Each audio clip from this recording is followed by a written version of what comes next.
Bismillahirrahmanirrahim. Nahmaduhu wa nusalli ala rasulihil karim, amma ba'd. Insyaallah pada kesempatan ini kita akan melanjutkan kembali pembacaan kitab At-Tibyan fi Ulumil Quran yang ditulis oleh Syekh Ali As-Sabuni. Kita telah sampai kepada fasal yang kedua, Al-Faslul Tsani, tentang Asbabun Nuzul, sebab-sebab turunnya ayat. Ma'rifatu asbabin nuzul, mengetahui sebab-sebab turunnya ayat Al-Quran, lahu, dia memiliki atharun kabirun fi fahmi ma'nal ayatil karimah. Jadi mengetahui sebab-sebab turunnya ayat Al-Quran itu memiliki pengaruh yang besar di dalam memahami makna ayat Al-Quran. Walihada, oleh karenanya, i'tana, memperhatikan, siapa kathirun, banyak, minal ulama'i, daripada para ulama, memperhatikan bima'rifati asbabin nuzul, pengetahuan tentang sebab-sebab turunnya ayat. Hatta, sehingga afroda, telah menyendirikan, lahu, bagi asbabun nuzul, bitasnif, dengan karangan, siapa jama'atun, sekelompok jamaah, minal ulama, dari para ulama. Jadi karena mengetahui sebab turunnya ayat Al-Quran itu sangat penting, maka banyak daripada para ulama itu mengarang satu buku khusus yang membahas tentang asbabun nuzul. Kana min aqdamihim, adalah di antara yang terdepan di dalam mengarang buku yang membahas tentang asbabun nuzul adalah Ali ibn Madini, yaitu Imam Ali Al-Madini, Syekhul Bukhari, gurunya Imam Bukhari rahimahullah, semoga Allah merahmati beliau. Wa min ashhuri ma kutiba fi hadzal fan kitabu asbabin nuzul lil wahidi, dan di antara yang paling terkenalnya kitab yang ditulis di dalam disiplin ilmu ini adalah Kitabu Asbabin Nuzul lil Wahidi, kitab Asbabun Nuzul milik Imam Al-Wahidi.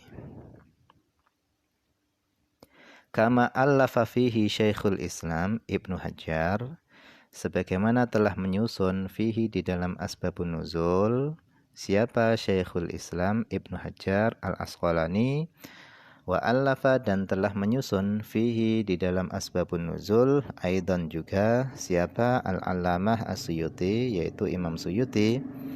Beliau telah mengarang, menyusun kitaban, satu kitab, hafilan, yang kaya akan materi, aziman, yang besar. Sammahu, beliau menamai kitab beliau Lubaban Nuqul fi Asbabin Nuzul, intisari riwayat di dalam sebab-sebab turunnya ayat Al-Quran.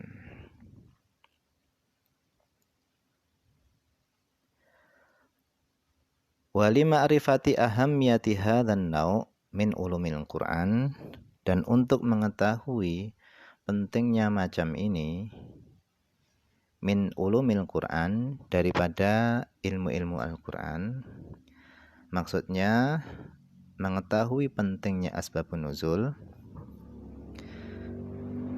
wa ta'aqqudi, dan untuk menguatkan, min daruratihi, keharusan mengetahui asbabun nuzul,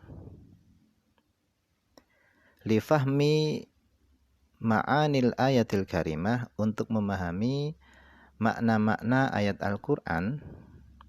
Nastati'u, kita bisa an-nakula, mengatakan, Inna ba'dal ayati, sesungguhnya sebagian ayat-ayat Al-Quran, itu la yumkinu fahmuha, tidak mungkin bisa dipahami, au ma'rifatu ahkamiha, atau tidak mungkin bisa diketahui hukum-hukumnya. Illa kecuali ala dawi sababin nuzul, kecuali dengan mengetahui sebab turunnya ayat. Jadi untuk mengetahui pentingnya asbabun nuzul daripada kajian ilmu-ilmu Al-Quran dan untuk menguatkan keharusan mengetahui sebab turunnya Al-Quran untuk memahami ayat-ayat Al-Quran, kita bisa katakan bahwasanya sebagian ayat-ayat Al-Quran itu tidak mungkin bisa dipahami, tidak mungkin bisa diketahui hukum-hukumnya kecuali dengan mengetahui sebab-sebab turunnya ayat tersebut. Famathalan, contohnya qaulullahi ta'ala, firman Allah ta'ala. Allah SWT berfirman, walillahil masyriqu wal maghrib. Milik Allah lah arah timur dan barat. Fa aynama tuwallu, kemana saja engkau arahkan wajahmu, fa thamma wajhullah, maka disitulah engkau akan dapati wajah Allah. Al-ayah. Qad yufhamu, terkadang dipahami, minha, dari ayat tersebut, jawazut tawajjuhi, bolehnya menghadap fi sholati, di dalam sholat, ila ghairil qiblah, kepada selain kiblat. Jadi kalau melihat zahirnya ayat di atas, itu terkadang ayat tersebut bisa dipahami bahwasanya bolehnya menghadap di dalam sholat kepada selain kiblat. Karena dikatakan di situ fa ainama tuwallu fa thamma wajhullah. Kemana saja kamu arahkan wajahmu, disitulah wajah Allah. Berarti boleh sholat itu menghadap kemana saja. Karena menghadapkan wajah kita kemana saja, di situ adalah wajah Allah. Wa hadzal fahmu, adapun pemahaman ini adalah khati'un, pemahaman yang salah. Kenapa? Li'anna istiqbalal qiblati, karena menghadap kiblat itu adalah syaratun, syarat lisihhati shalah, untuk keabsahan salat. Salat itu dianggap sah ketika salat tadi menghadap kiblat. Salat yang tidak menghadap kiblat itu tidak sah. Wa bima'rifati sababin nuzul, dan dengan mengetahui sebab turunnya ayat tersebut, maka yattadihu, menjadi jelas apa fahmul ayah, pemahaman ayat tersebut. Faqad nazalat, sungguh telah turun, hadhil ayatul karimah, ayat yang mulia ini telah turun, fiman, terkait dengan orang, kana fis safarin, yang mana dia sedang melakukan safar, wa awda'al qiblata, dan dia kehilangan kiblat, falam ya'rif jihataha, dan dia tidak mengetahui arahnya kiblat. Fa innahu, sesungguhnya dia ketika itu, ketika kehilangan arah kiblat, yajtahidu, hendaknya dia berijtihad hendaknya dia berijtihad, wa yataharra, dan hendaknya dia meneliti mana arah kiblat. Tsumma, kemudian setelah itu, setelah dia berijtihad dan meneliti, kemudian dia yusolli, kemudian hendaknya dia sholat. Fa'ila ayyi jihatin, maka kemana saja arah, sholat, dia sholat, soha sholatuhu, maka sah sholatnya. Ketika dia sudah berijtihad dan meneliti dengan benar mana arah kiblat, kemudian dia sholat, kemana saja dia arahkan wajahnya, sholatnya diarahkan kemana saja, maka sholatnya tadi adalah sah. Wala tajibu, dan tidak wajib, alaihi, atasnya, i'adatus shalah, tidak wajib baginya mengulangi sholat fima pada sesuatu idza tabayyana ketika menjadi jelas lahu baginya ba'dal intiha setelah selesai mengerjakan sholat apa yang menjadi jelas khata'u tawajjuhihi salahnya dia di dalam menghadap kiblat.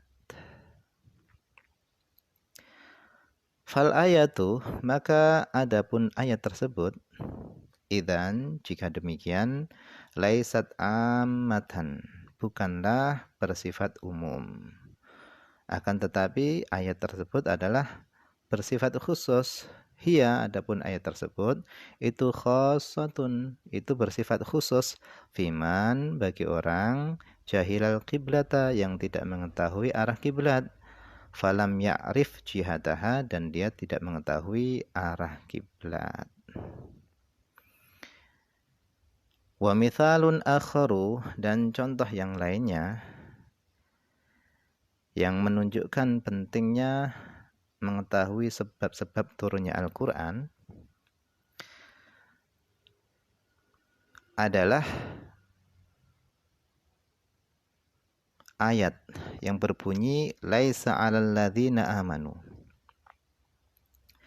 tidak ada dosa bagi orang-orang yang beriman wa amilus salihat dan beramal soleh. Junahun ini isimnya laisa. Jadi tidak ada dosa bagi orang-orang yang beriman dan beramal soleh fima ta'imu pada apa yang mereka telah makan. Idza mattaqau ketika mereka bertakwa wa amanu dan mereka beriman wa amil salihat dan ketika mereka beramal soleh.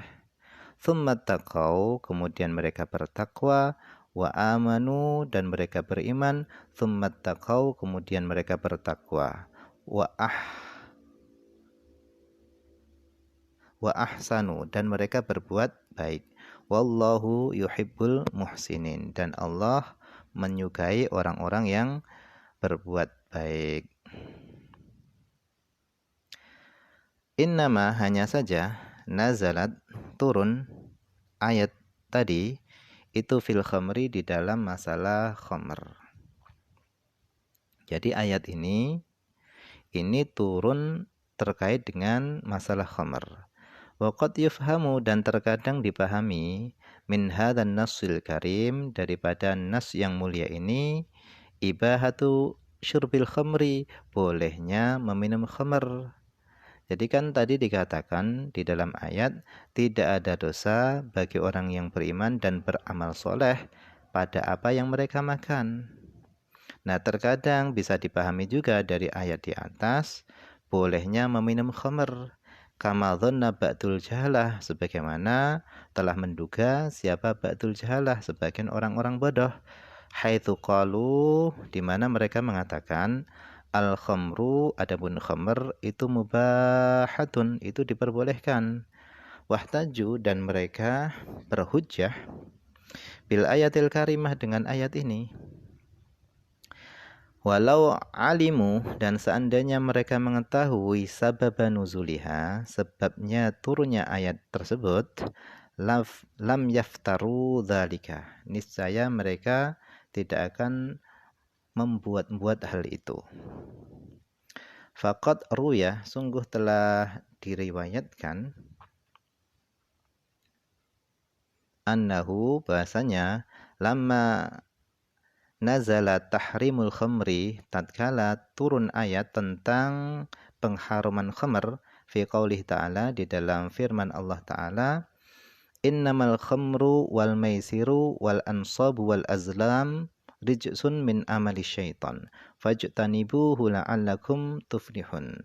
Hanya saja khamr dan perjudian wal ansab dan berkorban untuk berhala wal azlam dan mengundi nasib dengan anak panah itu adalah rijsun perbuatan kotor min amali syaitan termasuk perbuatan setan hal itu semuanya fajtanibuh maka jauhilah oleh kalian itu semua la'allakum tuflihun niscaya kalian beruntung. Qala nasun min ashabi Rasulillah Berkata siapa sekelompok orang dari para sahabat Rasulullah sallallahu alaihi wasallam mengomentari ayat tersebut. Fakaifa biman qutilu, maka bagaimana dengan orang yang mereka terbunuh fisabilillah di jalan Allah wa matu dan mereka mati. Wa kanu yashrabunal khamra, sedangkan mereka itu dulu peminum khamr. Wahia, sedangkan khamr itu adalah rijsun, itu adalah sesuatu yang najis, sesuatu yang kotor. Maka fanazalatil ayatul karimah. Kemudian ayat di atas tadi turun, ayat yang laisa 'alal ladzina amanu wa amilus shalihat junahun tadi itu turun, tubayyinu, menjelaskan annaman syaribaha, bahwasanya siapa yang meminum khamr qabla tahrim, sebelum turun ayat tentang pengharaman khamr, fa innallaha qad afa anhu, sesungguhnya Allah telah memaafkannya. Walaysa alaihi dzanbun au itsmun, dan tidak ada baginya dosa. Li'annallaha ta'ala, karena sesungguhnya Allah Subhanahu wa taala itu la tu'akhidu, tidak akan menyiksa ala ma sabaqa, atas perbuatan-perbuatan yang telah lewat, minal abdi, daripada hamba, qablal Islam, sebelum dia masuk Islam, au qabla tahrim, atau sebelum diharamkannya khamr. Fabidzalika, dengan demikian, tufhamul ayatu, ayat tersebut bisa dipahami dengan benar, tidak sebagaimana zahir ayat tadi. Wa yabqan nasul qat'iyyu, dan menjadi tetaplah nasnya ayat tersebut yang qat'i fi tahrimi syurbil khamri, di dalam pengharaman meminum khamar. Jadi contoh-contoh di atas tadi itu adalah di antara yang menunjukkan bahwa bahwasanya sebagian ayat itu tidak bisa dipahami dengan benar, tidak bisa diketahui hukum-hukumnya tanpa mengetahui sebab-sebab turunnya ayat. Wallahu alam, ini saja yang mungkin bisa dibaca pada kesempatan ini. Semoga ada manfaatnya, tentunya banyak kekurangan. Wallahu a'lam. Assalamualaikum warahmatullahi wabarakatuh.